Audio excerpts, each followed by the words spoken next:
sisimulan na yung panibagong project na gagawin dito sa bahay ni Gwen. At dumating na po yung tatrabaho dito. Yung mga tanim ni Ate Mama ay talagang hindi pwedeng hindi maapektuhan kasi doon sila gagawa ng magukay. It's another day. It's another day. So, it's another day. Nag-research ako, nagtanong-tanong ako kung ano dapat kong inumin. So, eto yan. Hindi lang siya pampatulog, hindi pang-maintain ng glow ng skin ko. Ganun, parang skincare na rin. So, ayun, share ko lang mga kagani. So, ay! Glow.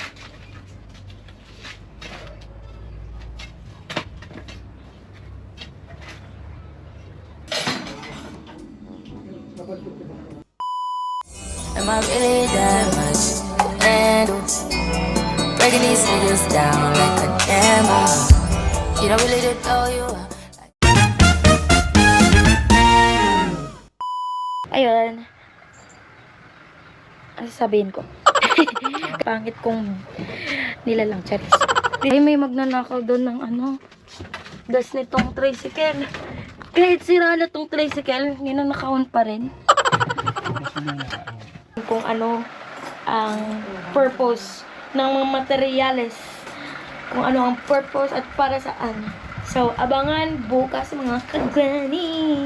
Kasi bukas yun i-deliver din. So, pati ako, abangan ko rin yun. Haha.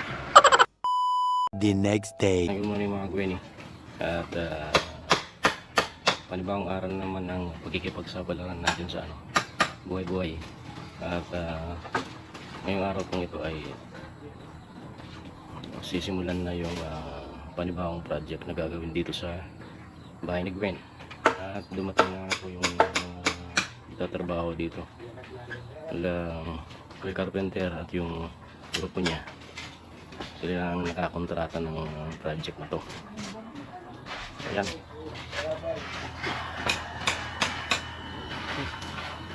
At tinanggal na po nila yung bakod. At yung mga tanim ni Ate Mama ay talagang hindi pwedeng hindi maapektuhan kasi doon sila gagawa ng magukay para sa poste. Natin yung bonsai, sayang, yung bonsai na papaya. Talagang hanggang ngayon na lang yung buhay niya. At yung ibang tanim na sili, ayun, marami pa namang itatanim. Kaya sorry na lang kasi kailangan nilang alisin eh.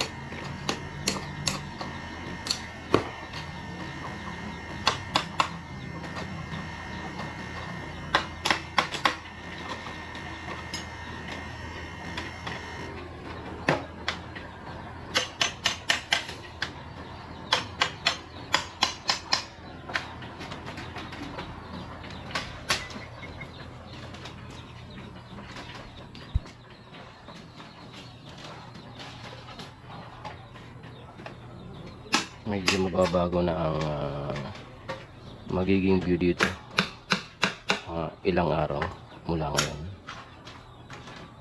kasi meron ng makakadagdag na bagong attraction dito. Yan po ang abangan natin mga Gwenny, kaya abang-abang lang po sa mga susunod na vlog at mga mangyayari dito sa ginagawang o gagawing project dito sa harap ng bahay ni Gwen. Ayan po. Sa ngayon po ay konti lang po sila dahil yun naman po yung gagawin nila, magukay at aalis ng bakod.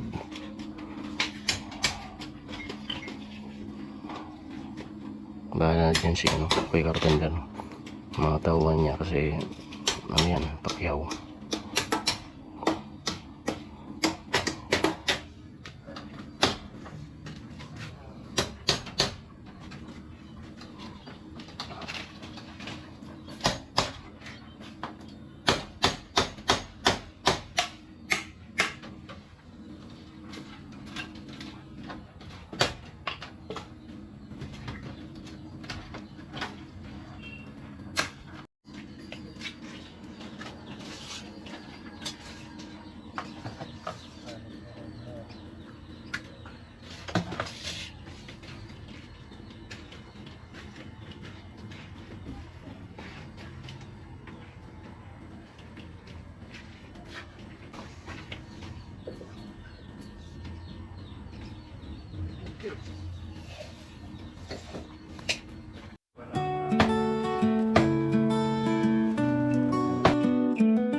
A few moments later.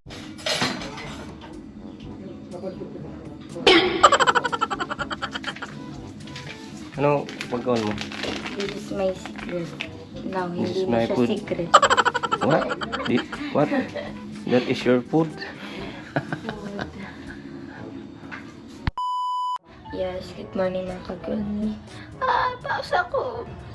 So, ayun mga kagani. It's another day.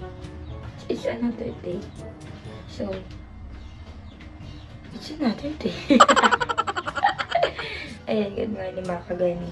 So, pinaliwanag na ba ni Dadawit? Tanungin natin mamaya kasi bagong gising na ako. Siya yung kumuha itong GoPro ko para i-vlog yung dyan sa harapan. Hindi ko alam kung na-explain niya na or what. Tanungin natin mamaya. So, kanina binidyan tayo ni Dada. So, this is my, one of my secret. So, now, I wanted to share to all of you that this is my secret for my napakagandang face. Charis. So, ito yung pampaglow ko. Ay! Ba't ko pinaalam sa inyo? Hindi. Itong Dear Face Beauty Milk. Pampaano lang siya yung pampamaintain ng glow ng skin ko. And then, nakaka-help siya ng mas may mahimbing na tulog. Kasi ako may insomnia po ako. Hindi po talaga ako nakatulog ng basta-basta. Grabe yung pinagdadaanan ko kapag nakahiga ako. Hindi talaga ako nakakatulog. Kaya nag-research ako. Nagtanong-tanong ako kung ano dapat kong inumin. So, ito yan. Hindi lang siya pampatulog. Hindi. Pang-maintain ng glow ng skin ko. Ganun. Parang skincare na rin. So, ayun. Share ko lang mga kagani. So, sa mga... Ay! So, sa mga gusto bumili dyan, buy na. Dito sa TikTok pa. Andun yung link. So, must buy it. Nag-promote bigla. At ayun, pwede ko naman siyang inumin pang umaga. Yun. So, antayin na lang natin makabalik si Dada. So, a day in my life. Serious. So, dinalan tayo ni Dada ng breakfast. So, kailangan kong initin kasi mas masarap kainin ang mainit. Mainit na pagkain. So, iniinit natin yung yung macaroni. Masarap yan kapag mainit. So, ayun.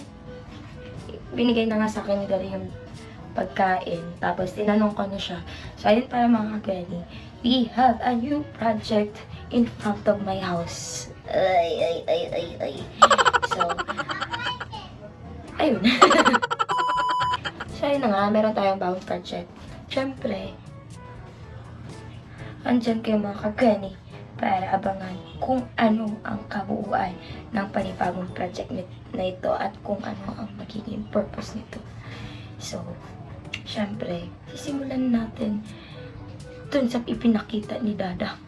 Malamang, nag-ukay na sila.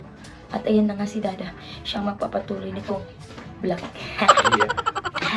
Hindi ko muna to. Para mainit yung kakainin nila. Ay, dapat pala isalama ko na yung akin. Oo nga, subukin ko lang ito. Ay, tapos na pala. Mag-iit. At ayun na nga, mainit na ang aking pagkain for today's video. At ayun, araw-araw nyo aabangan ang ating panibagong project. Kasi syempre, aantayin nyo kung ano yung resulta, tsaka kung ano yung pinakang itsura niya. So, si Dada, si Dada ang mas mag-exist dito sa vlog for today's video. Charis, collaboration na namin to ni Dada. Katulad nung sinabi ko dun sa last vlog, na pinag-upload ko, sabi ko ng mga, ano nga sinabi ko? Basta sinabi ko doon na si daddy mo rin yung mag-aasikaso sa mga project, like dun sa project dun sa bahay ni Lola. And magkakaroon rin ng time na magko-collab kami ni Dad. Yung magkakasama kami sa iisang vlog. So, nangyari na nga. Ito na nga yun. Kaya abangan nyo palagi. Ayan. Unang hukay ng poste.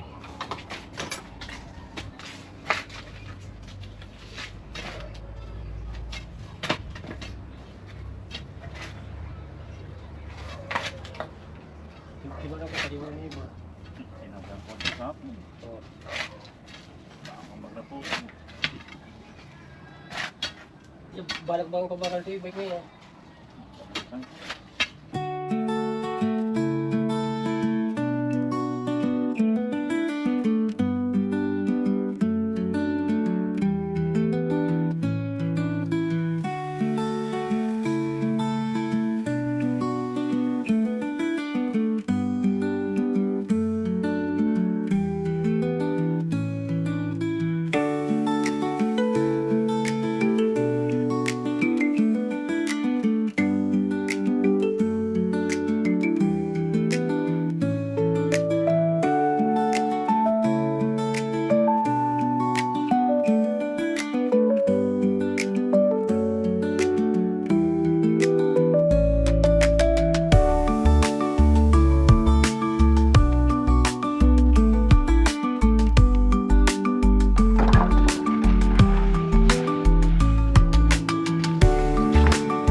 magaganap na pagbabago dyan sa harap ng bahay Gwen.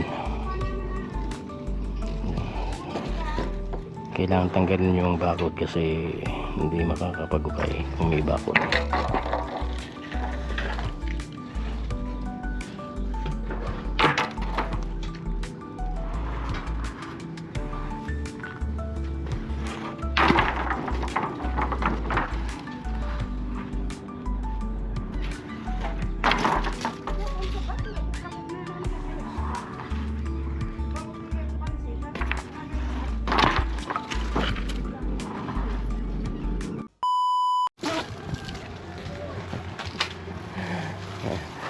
Inano kasi yung tinanggal yung mga tanim dun sa pinag-uukayan.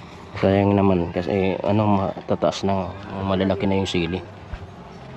Lilipat na lang natin mama sa ibang tataniman. Lalagay ko ng lupa dito sa gilid para dito na lang itanim, dito sa gilid ng bakod.